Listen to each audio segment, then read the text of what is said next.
Another disgraceful night of NFL officiating.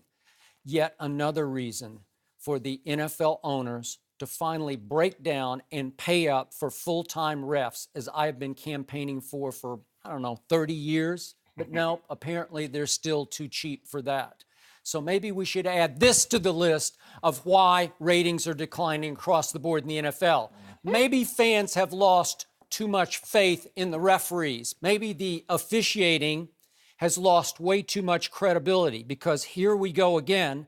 Last night, those refs in that final sequence of the first half completely lost control of the football game and cost Buffalo a made field goal that would have made it 31-28 as Tyrod Taylor was driving his Bills down into what would have been field goal position, because he got it all the way down to Seattle's 7-yard line with 1 minute and 1 second left. And I'm pretty sure we'd be looking at overtime at that point. Is that fair to say? Yes.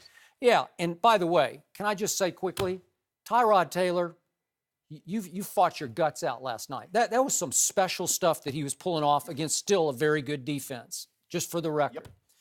But the chaos obviously started, as Joy pointed out, 3 seconds left in the half, as Dan Carpenter prepared to attempt a 54-yard field goal, and Richard Sherman clearly left way early and was way, way offside, and he said he did not hear a whistle, which is plausible because at night especially, that's the loudest venue in the National Football League.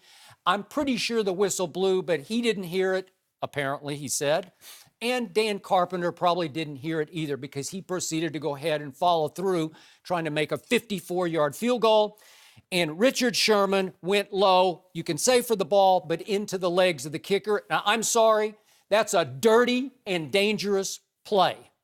And it should have been flagged. And why it wasn't, I don't know. It's just because the refs went blind because the stage got too big for the part-time referees. They were deer in headlights in Seattle on Monday Night Football, and we've seen them blow some things in Seattle before during night games, have we not? Yes.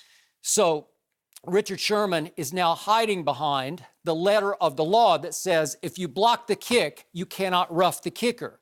But that's on a legal play. This was a completely illegal, unabated to the, not quarterback, but to the kicker play that gave Richard a completely unfair advantage. So all bets are off. The letter of the law, that loophole, you cannot leap through at that point because you are off sides. So it should not matter anymore that you can block the kick without roughing the kicker.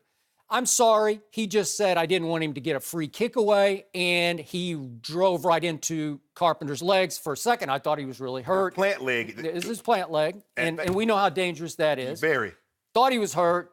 Bills thought he was hurt. They had no timeout, so they have to use an injury timeout, so he has to leave the football field. They have to spike it. They come back in, and then the referees completely botch getting the K-ball in, as Rex just said. And they should have reset the play clock, and they did not. And all of a sudden, they kick a 49-yard field goal, Carpenter does, that's clearly good. And no, it's delay of game because you only had 4 seconds to get the kickoff, and Buffalo had no idea there was only 4 seconds left on the shot clock because there shouldn't have been 4 seconds left on the shot clock. So you cancel 3, you push him back 5 yards, and he can't make it from 54.